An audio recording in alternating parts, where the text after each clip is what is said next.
పరిశుద్ధ గ్రంథము నుండి లూకా సువార్త 19వ అధ్యాయము. లూకా సువార్త 19వ అధ్యాయము 41 నుంచి 44 వరకు చదువుకుందాం. ఆయన పట్టణమునకు సమీపించినప్పుడు దానిని చూచి దాని విషయమై ఏడ్చి, నీవును ఈ దినమందైనను సమాధాన సంబంధమైన సంగతులను తెలుసుకుని నీడల నీకెంతో మేలు, కానీ ఇప్పుడు అవి నీ కన్నులకు మరుగు చేయబడినవి. ప్రభువు నిన్ను దర్శించిన కాలము నీవు ఎరగకుంటివి గనుక నీ శత్రువులు నీ చుట్టూ గట్టు కట్టి ముట్టడి వేసి అన్ని ప్రక్కలను నిన్ను అరికట్టి నీలోనున్న నీ పిల్లలతో కూడా నిన్ను నేల కలిపి నీలో రాతి మీద రాయి నిలిచి ఉండని దినములు వచ్చునని చెప్పాను. చాలా చిన్న ప్రార్థన చేసుకుందాం. సర్వోన్నతుడా, సకల ఆశీర్వాదము కర్త, నీకు వందనాలు. గొప్ప దేవుడవు నా తండ్రి, నిన్ను స్తుతిస్తున్నాం, నిన్ను కనపరుస్తున్నాం. ఇటు రీతిగా సేవకుల మధ్యలో పడి తండ్రి నిలవబడి అయా నీ వాక్యం చదువుకుని ప్రభువా, నీ నామములు మేము కూడి ఉండగా గొప్ప పరిశుద్ధాత్ముడుగా మా మధ్యలో మీరు ఉన్నారు నాయన. అయా మమ్మల్ని మేము తగ్గించుకుంటూ నీ నామాన్ని హెచ్చిస్తూ ఈ వాక్యమును ప్రభువా నీ చేతులకు అప్పగిస్తా ఉన్నాం. నా తండ్రి మీరే మాట్లాడి ప్రభువా నీ సేవకుని ప్రభువా బలపరచమని యేసుక్రీస్తు ఘనమైన నామమున స్తుతించి అడిగి ప్రార్థన చేస్తున్నాం తండ్రి, ఆమేన్. మనందరం కూర్చుందాం బ్రదర్స్.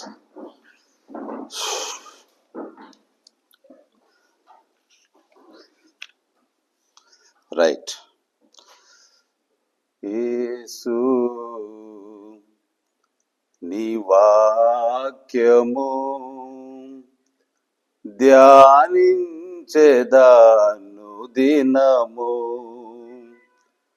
ఏ భేదము లేకుండా రక్షించితివి నన్ను.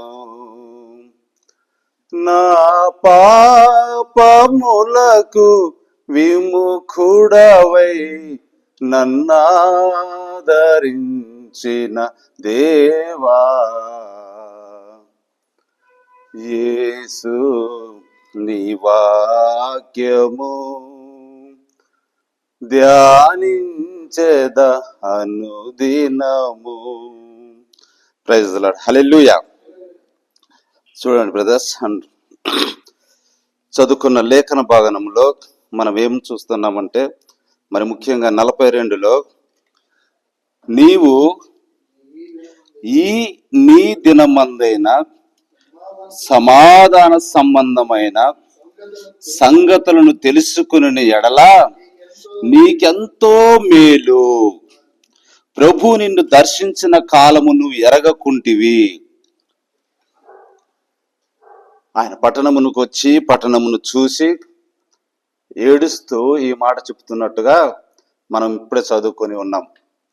అయితే ఆయన పట్టణమును గూర్చి శ్రద్ధ కాదు కానీ పట్టణములో ఉన్న ప్రజలను గూర్చి ఆయన ఏడుస్తున్నాడు. చూడండి ఎందుకు ఏడుస్తా ఉన్నాడు. ప్రభు నిన్ను దర్శించిన కాలము నీవు ఎరగలేదు, ఈ నీ దిన సంబంధమైన సంగతులను నీవు తెలుసుకోలేదు. బాగా గమనించాలి. 2, ప్రభు నిన్ను దర్శించిన కాలము ఎరగలే, నీ దినానికి ఇవ్వబడిన లేఖనములను నీవు గుర్తించలేకపోతున్నావు. ఆ విషయమై ప్రభు ఏం చేస్తా ఉన్నాడు, ఇజ్రాయెల్ దేశం గురించి లేదా వారి పట్టణముల గురించి లేదా అందులో ఉన్న ప్రజల గురించి ప్రభువు ఏడ్చుచు ఈ మాట చెప్పుతున్నట్టుగా మనం చూస్తా ఉన్నాం.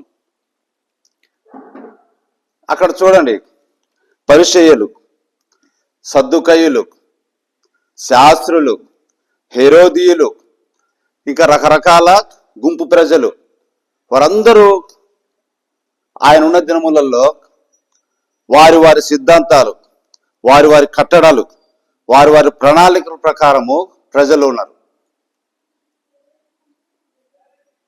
వారికి మోషే ధర్మశాస్త్రం ఉంది, కీర్తనలు ఉన్నాయి, ప్రవక్తల గ్రంథాలు ఉన్నాయి, చక్కగా దేవాలయం ఉంది, అర్చన ఆరాధనలు జరుగుతున్నాయి, ప్రధాన యాజకుడు ఉన్నాడు, అందరూ ఉన్నారు. మరి ప్రభు ఏమని చెప్తా ఉన్నాడు? ఈ నీ దిన సంబంధమైన సమాధాన సువార్తను నువ్వు గుర్తెరగలేదు. ప్రభు నిన్ను దర్శించిన కాలము నీవు గుర్తెరగలేదు. ఇది వాళ్ళు అన్నీ ఉన్నాయి కదా, మరి ఎందుకు గుర్తుపట్టలే? మనం దాన్ని గమనిస్తే ఇప్పుడు చూడండి, వాళ్ళందరూ సేవకులుగా మనం భావించుకుందాం. వారికి పరిశుద్ధ గ్రంథం ఉంది, ఇప్పుడు దా చెప్పినట్టుగా కీర్తనలు ఉన్నాయి, అలాగనే ప్రవర్తన గ్రంథాలు ఉన్నాయి. అయితే ఇక్కడ ప్రభు ఏమని చెప్తున్నాడు? ఒక్కానించి ఈ నీ దిన సంబంధమైన సమాధాన సంబంధమైన సంగతులను తెలుసుకుని ఎడల నీకెంతో మేలు. వాడు తెలుసుకోలేకపోయింది ఏంటంటే, ఆ దినానికి ఇవ్వబడిన లేఖనములను వారి కళ్ళ ముందే నెరవేరుచున్నను దాన్ని వారు ఏం చేశారు? తెలుసుకోలేకపోతా ఉన్నారు. ఇది సమస్య. ఇప్పుడు సేమ్ మనం కూడా శాస్త్రుల వలె, పరిసరుల వలె, హెరోదీయుల వలె, సద్దుకాయుల వలె మనకు కూడా రకరకాల సంస్థల నుంచి మనం వచ్చాం, రకరకాల పద్ధతుల నుంచి మనం వచ్చాం, రకరకాల సిద్ధాంతాల ద్వారా మనం వచ్చాం. అన్ని మనకు బాగానే ఉన్నాయి. మనకు పరిశుద్ధ గ్రంథం ఉంది, చూడండి, పాత నిబంధన ఉంది, కొత్త నిబంధన ఉంది, అలాగనే పత్రికలు ఉన్నాయి, అన్నీ ఉన్నాయి. అయితే మనము ఈ దినానికి సంబంధించిన లేఖనములను మనము కూడా గుర్తెరిగి ఉన్నామా అన్నది ఇక్కడ ఫస్ట్ మోస్ట్ ఇంపార్టెంట్ పాయింట్ అన్నమాట. చూడండి, ఆ శాస్త్రులు, పరిసరులు, సద్దుకాయులు వారు ఏం చేస్తున్నారంటే తమకున్నటువంటి పాతదంతా చూపిస్తున్నారు, రాబోయేదాన్ని చూపిస్తున్నారు. కానీ అప్పుడు వారి మధ్యలో వారు జీవిస్తున్న టయానికి జరుగుతున్న లేఖనాలను వారు గుర్తుపడటంలే. ఈ దినం కూడా సేమ్ మనం అంతే చేస్తున్నాం. మనం ఏం చేస్తున్నామంటే పాత నిబంధనల నుంచి తీసుకొచ్చి ఎన్నో ఉదాహరణలు బోధిస్తూ ఉన్నాం. తర్వాత ప్రభు రాబోతున్నాడని చెప్పేసి దానికి సంబంధించిన ఎన్నో ఉదాహరణలు తీసుకొచ్చి లేఖనం గురించి మనం బోధిస్తున్నాము. అయితే ప్రభువు ఇప్పుడు మనము జీవిస్తున్న ఈ కాలంలో ఈ 1900 సంవత్సరం నుంచి ఇప్పటి వరకు అసలు ఏ కార్యములు, ఏ లేఖనాలు మన మధ్యలో ఇప్పుడు నెరవేరుతున్నవి? ఈ దినానికి ఇవ్వబడిన లేఖనములు ఏమున్నాయి? వాటిని మనం బోధిస్తున్నామా లేదా అన్నది చాలా ఇంపార్టెంట్గా మనకు కనపడతా ఉంటుంది. మనం ఏం చేస్తామంటే ప్రభు యొక్క అద్భుత ఆశ్చర్యకార్యములు ఏం చేశాడో చెప్తున్నాం, చేయబోయేవాడని చెప్తున్నాము, కానీ ఇప్పుడేం చేస్తున్నాడు అన్నది మనం చెప్పటంలే.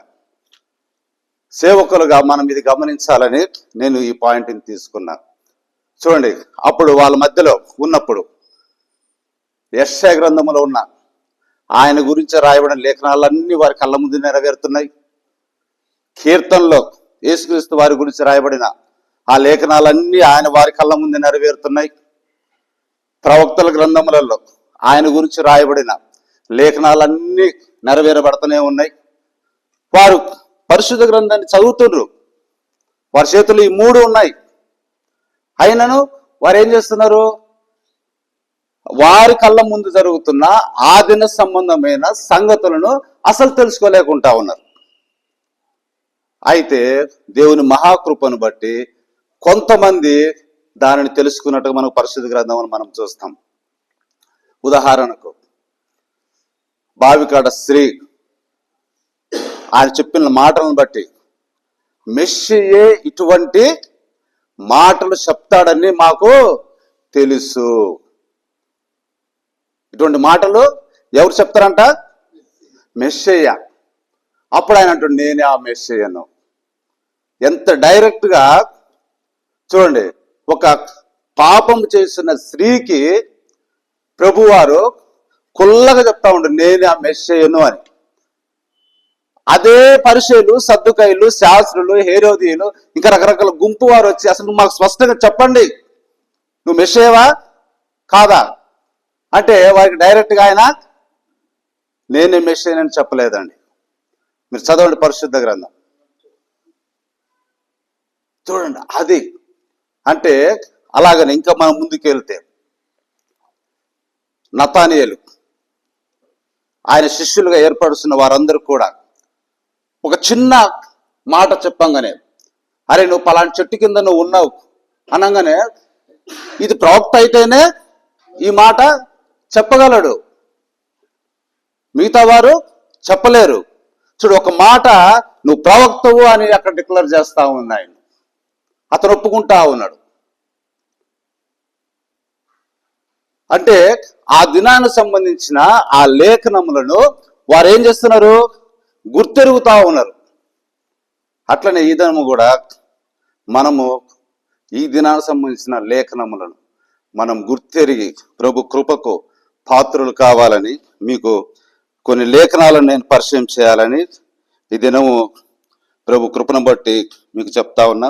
దయచేసి మీరు ఏమన్నా రాసుకోవాలనుకుంటే మీరు రాసుకోండి.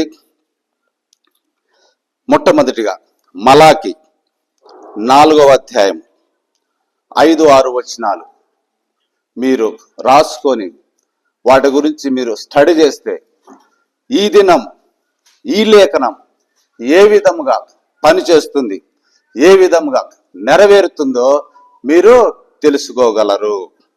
రాసుకుని దయచేసి ఒకవేళ మీకు గుర్తుంటే మలాకి 4వ అధ్యాయం 5-6 వచనములు. ఇది ప్రతి సేవకుడికి ఎంతో అవసరమైనది. ప్రభు మన పట్ల శ్రద్ధ కలిగి ఈ దినములో మనం ఏం చేస్తున్నాం, ఒక పాస్టర్గా, ఒక సేవకుడిగా మనం ఏం చేస్తున్నాం, ఇది మన పరిచర్యకు ఎంతగానో తోడ్పాటునందించే వచనాలుగా మనకి కనపడతా ఉన్నాయి. ఈ దినానికి సంబంధించిన లేఖనాలు అన్నమాట. మలాకి 4వ అధ్యాయం 5-6 వచనాలు చూడండి. చదవద్దు, మీరు దాన్ని స్టడీ చేయాలని నేను మిమ్మల్ని కోరుతా ఉన్నా. అది మన యొక్క పాస్టర్లకు లేదా సేవకులకు ఎంతగానో ఉపయోగపడతా ఉంటుంది. అలాగనే మత్తయి సువార్త 25వ అధ్యాయం 5-6 వచనాలు ఒకసారి చదవండి. 5-6 వచనాలు మత్తయి సువార్త 25:5-6 వచనాలు. పెళ్లి కుమారుడు ఆలస్యము చేయగా వారందరూ కునికి నిద్రించుచుండెను. అర్ధరాత్రి వేళ ఇదిగో పెళ్లి కుమారుడు అతని ఎదుర్కొన్న రండి అని కేక వినబడెను. చాలా దీని గురించి మనము స్టడీ చేయాలి. ఏమిటి ఆ కేక?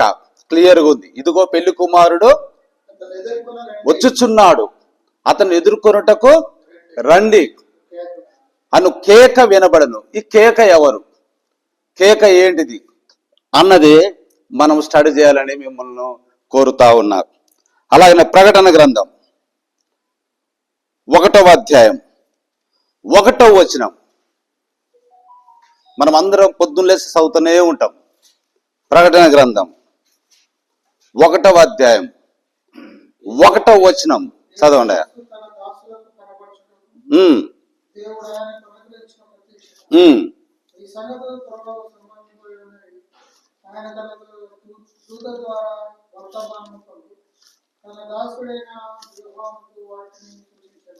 ఇక్కడ చూడండి, మీరు గమనించండి జాగ్రత్తగా. ఏం చేస్తా ఉన్నాడంట ఆయన? తన దూత ద్వారా అనే మాటను మీరు గమనించాలి. ఈ 1వ అధ్యాయము 1వ వచనాన్ని మీరు జాగ్రత్త పరిశీలన చేస్తే ఈ దినము ఏం జరుగుతున్నది? దూతను పంపి ఎవరు చూపిస్తున్నాడంట? యోహానుకు చూపిస్తా ఉన్నాడు. ఇక్కడ చూడండి, ఇక్కడ మనకు దూత అనే మనిషి కనపడతా ఉన్నాడు. ఇది ఈ దినాన మనకు నెరవేరుతున్నటువంటి లేఖనం. ఇదేంటి అన్నది మీరు పరిశీలించండి. అలాగనే 19వ వచనం 20వ వచనం అదే దాంట్లో ఒకసారి చదవండి. చూచిన వాటిని ఉన్న వాటిని వీటి వెంట కలగబో వాటిని అనగా ఉమ్, నా కుడి చేతిలో నీవు చూచిన 7 నక్షత్రములను గూర్చిన మర్మమును. ఆగండి, చూడండి ఏముందంట, నా కుడి చేతిలో నీవు చూసిన 7 నక్షత్రముల మర్మమును. అంటే ఇక్కడ 7 నక్షత్రాలు ఆయన కుడి చేతిలో ఉన్నాయంట. అవేంటియో ఈ దినానికి సంబంధించిన లేఖనం ఇది, మనకు ఈ దినాలలో నెరవేర్పడుతున్న లేఖనం ఇది. మీరు దీని మీద స్టడీ చేసి మీరు చూస్తే ఏంటిది అన్నది మీకు స్పష్టంగా తెలుస్తుంది. అలాగనే ఇంకొంచెం ముందుకు, ఆ 7 సువర్ణ దీపస్తంభముల సంగతియు, ఆ 7 నక్షత్రములు 7 సంఘములకు దూతలు, ఆ 7 దీపస్తంభములు 7 సంఘములు. ఇక్కడ చూడండి, మీరు బాగా స్టడీ చేయాల్సింది 7 నక్షత్రములు మరియు 7 దీపస్తంభములు. 7 నక్షత్రములు మర్మము అని కూడా క్లియర్గా చెప్తా ఉన్నది. అంటే ఇది ఒక మర్మమైనది కాబట్టి దీన్ని బాగా మీరు స్టడీ చేయాలి. స్టడీ చేస్తే ఇప్పుడు మనము ఏ కాలంలో ఉన్నాము, ఏ సంఘ కాలంలో మనం ఉన్నాము అనేది మనకు స్పష్టంగా తెలుస్తుంది అన్నమాట. నెక్స్ట్ అదే ప్రకటన గ్రంథం 4వ అధ్యాయము 5, 6, 7 వచనాలు. 4వ అధ్యాయం 5, 6, 7 వచనాలు.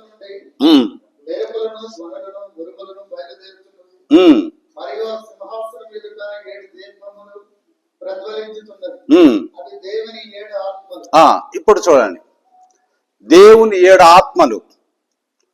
ఈ దేవుని 7 ఆత్మలు అంటే ఏంటిది, ఇది మనము స్టడీ చేయాలి.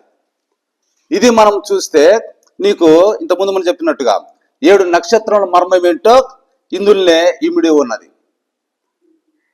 అది మనం గమనిస్తే మనం క్లియర్గా ఈ దిన సంబంధమైన లేఖనములు ఎలాగా మన కళ్ళ ముందు నెరవేరుతున్నాయని మనం గుర్తుపట్టగలం.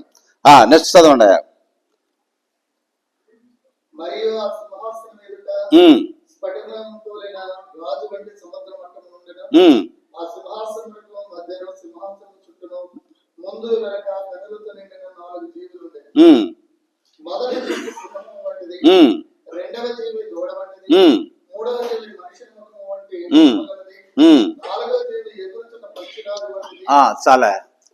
ఇప్పుడు చూడండి, ఇక్కడ మనకు 4 జీవులు కనిపిస్తా ఉన్నాయి. మనం చదువుకున్నట్టుగా సింహము, మనిషి ముఖము, తర్వాత ఎద్దు ముఖము, తర్వాత పక్షిరాజు. ఇప్పుడు ఈ 4 సింహాసనం చుట్టూ అసలు ఎందుకు ఉన్నాయి? ఒకవేళ ఆ సింహాసనం చుట్టూ అవి 4 ఉన్నాయి, అవి దేనికి సాదృశ్యంగా ఉన్నాయి? ఇవి సంఘముకు సంబంధించి ఏమన్నా మెసేజ్ తెలుపుతున్నాయా? వీటి ప్రాముఖ్యత ఏంటి? అసలు ఎందుకు సింహాసనం చుట్టూ ఈ 4 జీవులు ఉన్నాయి? ఏ జీవి ఏం చేస్తుంది అన్నది కూడా మనము పరిశీలన చేసి వీటి గురించి తెలుసుకుంటే, నాకు తెలిసి ఒక్కొక్క జీవికి ఒక్కొక్క పని ఉంది, ఒక్కొక్క కాలం ఉంది, ఒక్కొక్క సమయం ఉంది. ఆయా కాలములలో, ఆయా సమయములలో ఆ జీవి యొక్క స్వభావము సంఘములో పనిచేస్తూ ఉంటుంది.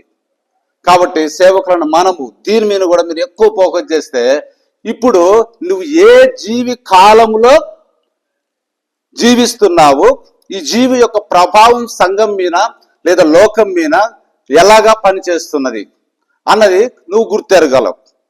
అప్పుడు నీ సేవ పరిచర్యలో ఇంకా ఎక్కువ ప్రత్యక్షతను పొందుకొని మనం ముందుకు వెళ్ళి ఈ నీ దిన సంబంధమైన సమాధాన సంబంధమైన సువార్తను గ్రహించటానికి మనకు ఆస్కారం ఉంటుంది. అలాగనే ఇంకొన్ని చెప్తా. 5వ అధ్యాయం 1వ వచనం. 5వ అధ్యాయం వెలుపటను వ్రాత కలిగి 7 ముద్రలు గట్టిగా వేసిన ఒక గ్రంథము. చాలా. ఇప్పుడు చూడండి, లోపటను వెలుపటను రాత కలిగి 7 ముద్రలు గట్టిగా వేసి ఉన్న 7 ముద్రల గ్రంథం. ఈ 7 ముద్రల గ్రంథం అంటే తర్వాత మనకు 6వ అధ్యాయంలో దాన్ని ప్రభువారు తీసి అందులో ఏమున్నాయో స్పష్టంగా క్లియర్ రాసిబడి ఉంటుంది. వీటిని మనం స్టడీ చేస్తే ఇప్పుడు నువ్వు ఏ ముద్ర కాలంలో నువ్వు ఉన్నావో నువ్వు గుర్తెరగలవు. నువ్వు ఒకటో ముద్ర కాలంలో ఉన్నావా, రెండో ముద్ర కాలంలో ఉన్నావా, లేకపోతే ఏడో ముద్ర కాలంలో ఉన్నావా, ఆరో ముద్ర కాలంలో ఉన్నావా, ఐదో ముద్ర ఎవరిని సూచిస్తుంది, ఆరో ముద్ర ఎవరిని సూచిస్తుంది, ఇది నువ్వు గుర్తుపెట్టగలవు అనమాట. అప్పుడు అన్య జనాంగము నుంచి మనం ప్రభుని స్వీకరిస్తా ఉన్నాం. అన్య జనాంగముల కాలములో 2000 సంవత్సరములు లేదా 2 రోజులు అని మన పరిశుద్ధ గ్రంథంలో ఉంటుంది. వీటిని పరిశీలించటం వల్ల నువ్వు ఏ కాలములో ఉన్నావు, అన్యజనుల కాలములో ఉన్నావా లేకపోతే యూదుల కాలములో ఉన్నావా అన్నది మనం స్పష్టంగా తెలుసుకోగలం అన్నమాట. అప్పుడు మన బోధ ఒక సరైన వేలో వెళతా ఉంటుందని నేను మీకు తెలియజేస్తా ఉన్నా. ఇంకా కొన్ని చూద్దాం. 6వ అధ్యాయం 1.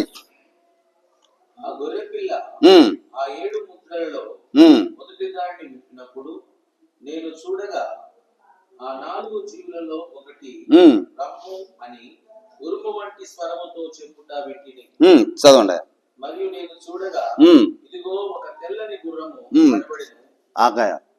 ఇక్కడ చూడండి, ఇక్కడేమో 4 జీవులు సింహాసనం చుట్టూ ఉన్నాయి.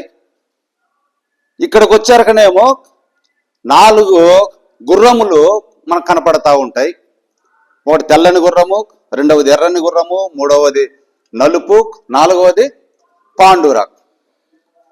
ఈ 4 జీవులకు ఈ 4 గుర్రాలకు ఏమిటి సంబంధం? ఇవే పాత్రను పోషిస్తున్నాయి? ఈ 4 గుర్రాలు ఏ పాత్రను పోషిస్తున్నాయి? దీనికి సంఘమునకు ఉన్నటువంటి లింకు ఏంటి? ఇది సేవకులను మనము పరిశీలన తప్పకుండా చేయాలి. అప్పుడు నువ్వు ఏ గుర్రపు కాలములో ఉన్నావు, లేకపోతే ఏ జీవి కాలములో ఉన్నావు, ఏ సంఘకాలపు దూత కాలములో నీవు ఉన్నావు అన్నది ఇవన్నీ ఒకదానికొకటి లింకులు అన్నమాట. స్పష్టంగా నువ్వు తెలుసుకోగలవు. ఇంకొంచెం మనం ముందుకెళ్దాం. 7, 8. ఆయన 4వ ముద్రను విప్పినప్పుడు రమ్ము అని 4వ జీవి చెప్పుట వింటిని. ఓకే అది అయిపోయిందిలే. నెక్స్ట్ 10వ అధ్యాయం తీసుకుందాం. 10వ అధ్యాయం 1వ వచనం. బలిష్ఠుడైన వేరొక దూత పరలోకము నుండి దిగి వచ్చుట చూచి తిని ఆయన మేఘము ధరించుకొని నుండెను. ఆయన శిరస్సు మీద ఇంద్రధనస్సు నుండెను. ఆయన ముఖము సూర్యబింబము వలెను, ఆయన పాదములు అగ్ని స్తంభముల వలెను ఉండెను. ఆయన చేతిలో విప్పబడి ఉన్న ఒక చిన్న పుస్తకం ఉండెను. చాలా. ఇప్పుడు ఇక్కడ చూడండి, 10వ అధ్యాయం 1వ వచనం నుంచి మనం చదువుకున్నాము. 2 వచనాలు. బలిష్ఠుడైన వేరొక దూత ఎక్కడి నుంచి వస్తున్నాడు? పరలోకం నుండి వస్తున్నాడు. ఆయన ఒక మేఘం ధరించుకొని ఉన్నాడు. మేఘం అంటే ఏంటిది? తర్వాత ఇంద్రధనస్సు శిరస్సు మీద ఉన్నది. ఆ ఇంద్రధనస్సు మనకు సంఘానికి ఏం చూపిస్తుంది? నెక్స్ట్ ఆయన చేతిలో ఏముందంట? ఒక చిన్న పుస్తకం, విప్పబడిన పుస్తకం. ఇప్పుడు మీరు చూడండి, 7 ముద్రలు అని మీరు చూశారు. అది గట్టిగా ముద్రింపబడి మూయబడిన పుస్తకం 5వ అధ్యాయంలో. 6వ అధ్యాయంలోకి వచ్చాక అదేమైనది? ప్రభువారు విప్పారు. ఇప్పుడు ఈ 10వ అధ్యాయంలోకి వచ్చాక ఆ పుస్తకాన్ని తన కుడి చేత పట్టుకొని ఆయన ఏం చేస్తా ఉన్నాడు?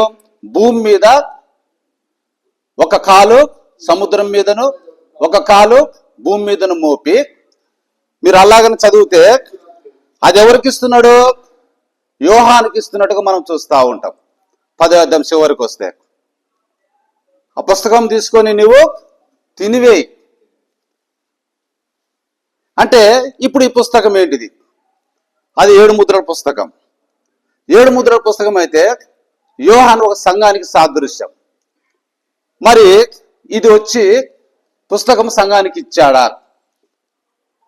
మరి ప్రభువు బలిష్ఠుడైన దూతగా మేఘం ధరించుకొని ఇంద్రధనస్సు పెట్టుకొని మరి వచ్చాడా రాలేదా?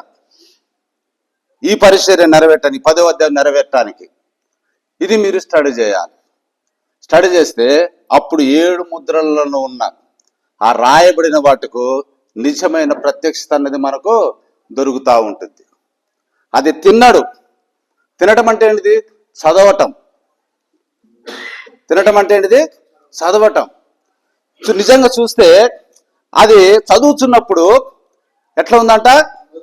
నోటికి మధురముగా ఉంది, కానీ కడుపుకు చేదైనట్టు మనకు కనపడుతుంటుంది. నిజంగా ఈ 7 ముద్రల గురించి మనం తెలుసుకుంటే అసలు ఇంత అద్భుతమా ఈ 7 ముద్రల్లో రాయబడిన ఈ విషయాలు? అయితే దీన్ని మళ్ళీ నా సోదరునికి చెప్పాలి, లేదా నా సంఘానికి చెప్పాలి, లేదా నా పక్కనున్న పాస్టర్ చెప్పాలి. ఇది ఎట్లా ఉందంటే, అబ్బా ఎలా చెప్పాలి దీన్ని? ఆల్రెడీ ఇలా ఉన్నాం మేము, అయితే దీన్ని నేను నా సోదరుడికి ఎలా చెప్పాలని ఒక బాధ అన్నది అది బయటకు వస్తుంది అన్నమాట. కాబట్టి దయచేసి మీరు ఈ విషయాలు అవి కూడా మీరు చదవాలని నేను కోరుతా ఉన్నా. అలాగనే 10వ అధ్యాయం 7వ వచనం. 7వ దూత పలుకు దినములలో అతడు బూర ఊదబోచుండగా దేవుడు తన దాసులకు ప్రవక్తలకు తెలిపిన సువార్త ప్రకారం దేవుని మర్మము సమాప్తమగునని చెప్పాడు. చూడండి, ఈ 7వ దూత సువార్త బూర ఊదబోతుంటే ఏం ఊహించబడతా ఉంటాయంట? దేవుని మర్మాలన్నీ సమాప్తమవుతుంటాయి. ఇది ఏంటి? ఇవి మనము ఈ దినానికి సంబంధించిన లేఖనాలు.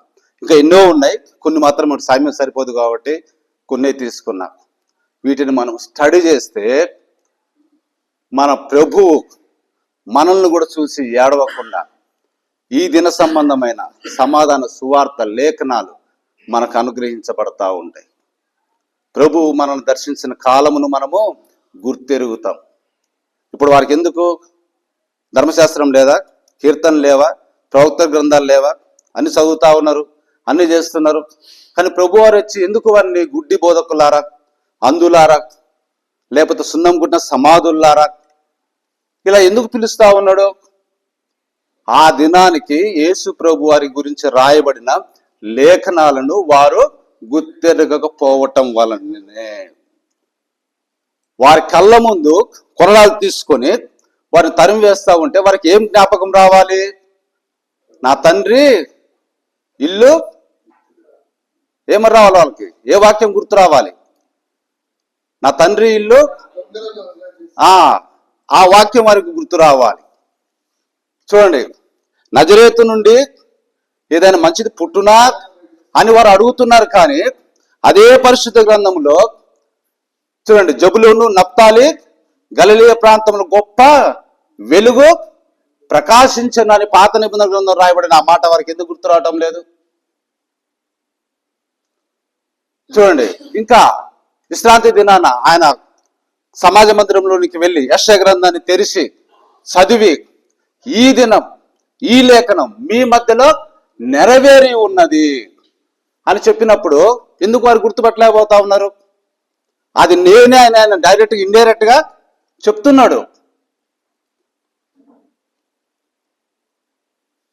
కానీ వాడు దాన్ని గుర్తుపట్టుకోలే. అంతేకాదు, ఆ సంఘటనలో నీవు ఇక రాయబడిన వ్యక్తివా అని చెప్పేసి ఆయన మీద కోపపడి ఆయన ఎక్కడ తీసుకెళ్లారు? కొండపేటుకు ఎక్కడ తీసుకెళ్ళినట్టు మనం చూస్తూ ఉంటాం, తృణీకరించినట్టుగా మనం చూస్తూ ఉంటాం. అంటే వారు బోధకులు, జాగ్రత్త వినాలి. పొద్దునైతే ధర్మశాస్త్రం చెప్పేవారు, మరి ప్రభు ఎందుకు వారిని ఆ విధంగా గద్దిస్తా ఉన్నాడు?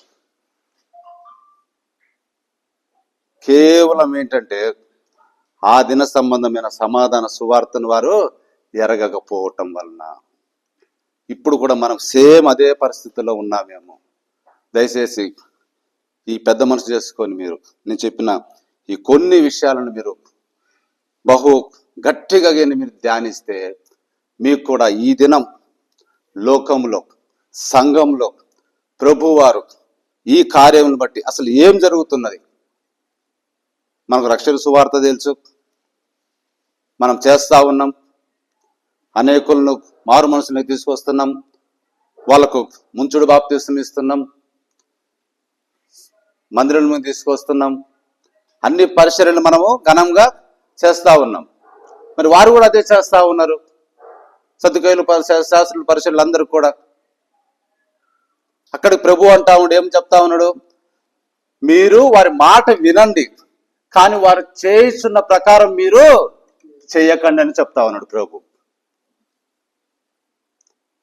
కాబట్టి దయచేసి నా తోటి సేవకులారా ఈ విషయాలు మీరు బాగా ధ్యానించి ప్రభు కృపను బట్టి అత్యధికమైన ప్రత్యక్షతను, లోతైన విషయములను మనం తెలుసుకొని ఈ దిన సంబంధమైన సమాధాన సువార్తను మనం తెలుసుకుంటే ప్రభు మన పట్ల కూడా ఏడ్చేవాడిగా ఉండడండి. ప్రభు మనం దర్శించిన కాలము మనం గుర్తెరిగితే మనకెంతో మేలుకరంగా ఉంటుందని ఈ సమయం అందు నాతోటి సేవకులైన మీకు ఈ కొద్ది మాటలను మీ వినికిడిలో జ్ఞాపకం చేస్తూ ఈ యొక్క మాటలు నేను ముగిస్తా ఉన్నా. దేవుడు మీ అందరిని దీవించును గాక. దేవుడు తన వర్తమానం దీవించును గాక. చిన్న ప్రార్థన చేసుకుందాం. సర్వోన్నతుడా, శక్తిగల దేవా, నీకు వందనాలు. గొప్ప దేవుడు ప్రభువా, కనికరమంతుడు తండ్రి ప్రభువా, నాయన నువ్వు ఇచ్చిన వాక్యం బట్టి మీకు వందనాలు. అవును తండ్రి, నువ్వు దర్శించిన కాలము గుర్తెరగకపోవటం, నీ దిన సంబంధమైన సమాధాన సువార్తను తెలుసుకునలేకపోవటం, ఆ తర్వాత రాతి మీద రాయి లేకుండా ఆ దేవాలయం పడగొట్టబడి యెరూషలేము నా తండ్రి గొప్ప సైన్యముతోటి చుట్టబడి అనేక లక్షల మంది, వేల మంది చనిపోయినట్టుగా తీతు చక్రవర్తి, టైటస్ నా ప్రభు అనేకులను చంపినట్టుగా, ఎందుకనగా నిన్ను తృణీకరించడం వల్ల, నువ్వు దర్శించిన కాలములో రాయబడిన లేఖనములు గుర్తెరగకపోవటం వల్ల నాయన ఆ విధంగా జరిగినట్టుగా మేము చూస్తూ ఉన్నాం. మాకు కూడా నా తండ్రి సేమ్ అదే విధంగా ఉగ్రత రాబోతున్నది, 7 ఏళ్ల శ్రమల కాలం రాబోతున్నది ప్రభువా. దాంట్లో పడి మేమును నలిగిపోకుండా అయితే నీ పిల్లల్ని మీరు హెచ్చరించినట్టుగా యెరూషలేము దండ్ల చోటి ఎప్పుడైతే చుట్టబడి ఉంటుందో మీరు ఆ పట్టణం నుండి పారిపోండని తన శిష్యులకు ముందుగానే హెచ్చరించినట్టుగా ప్రభు ఈ దినం కూడా మాకు హెచ్చరిక ఇస్తా ఉన్నాం తండ్రి. మేమును 7 ఏళ్ల శ్రమల కాలంలోనికి పోకుండా నాయన ఆ గొప్ప ఎత్తబడిలో ఉండులాగున, తప్పింపబడులాగున ఈ దిన సంబంధమైన సమాధాన సువార్తను మేము చేర్చుకొని ఆ లేఖనములు మేము గుర్తెరిగి ప్రభు మనం దర్శించిన కాలం మేము తెలుసుకొని మా సంఘంలో ఉన్న ప్రజలను మేము తండ్రి పెళ్లి కుమార్తెగా వధువుగా సిద్ధపడి నీ యొక్క వాక్యమని పెళ్లి వస్త్రం మేము ధరించి మా కుమారుడి కొరకు, పెళ్లి కుమారుడి కొరకు మేము ఎదురు చూస్తూ బుద్ధిగల కన్యకల్లాగా మేము ఉంటూ మా హృదయం అనే నా తండ్రి ఆ దివిటి నూనెతో పరిశుద్ధాత్మతోటి ఎల్లప్పుడూ మండుచు నా తండ్రి నేను కలుసుకునే భాగ్యమును దయచేయమని ఈ సమయం ఇక్కడ ఉన్న సేవకులందరిని పట్ల ప్రభు నీకు వందనాలు.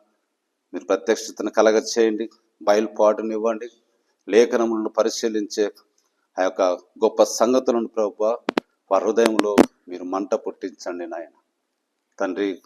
ఆ యొక్క అమ్మాయి మార్గంలో ఆ 2 శిష్యులతో మీరును కలిసినప్పుడు మా హృదయంలో మండుతున్నలేదా ప్రభు మాతో మాట్లాడుచున్నప్పుడు వారును ఆ యొక్క కార్యములన్నీ ఎరుగక ఉన్నప్పుడు ప్రభు వారు మోషే కీర్తనలు ప్రవక్తల గ్రంథంలో రాయబడిన ప్రకారం జరగలేదా అని వారిని గద్దించినప్పుడు నిన్ను గుర్తుపట్టి తిరిగి సంఘమునకు ఈ విషయం తెలిపినట్టుగా నా ప్రభు మేము కూడా నా తండ్రి ఈ దినము మా హృదయములు మండుచుండలేదా ఈ లేఖనముల పట్ల అని వాటిని పరిశీలన చేయుటకు, వాటిని స్టడీ చేయుటకు, వాటిని తెలుసుకున్నటకు మాలో ఆత్రం పుట్టించమని ఇక్కడ నీ సేవకులందరినీ దీవించి ఆశీర్వదించి వారి యొక్క పరిశీలనన్నిటిని ఉన్నతముగా అభివృద్ధి చేయమని యేసుక్రీస్తు ఘనమైన నామమున స్తుతించి అడిగి ప్రార్థన చేయుచున్నాము తండ్రి.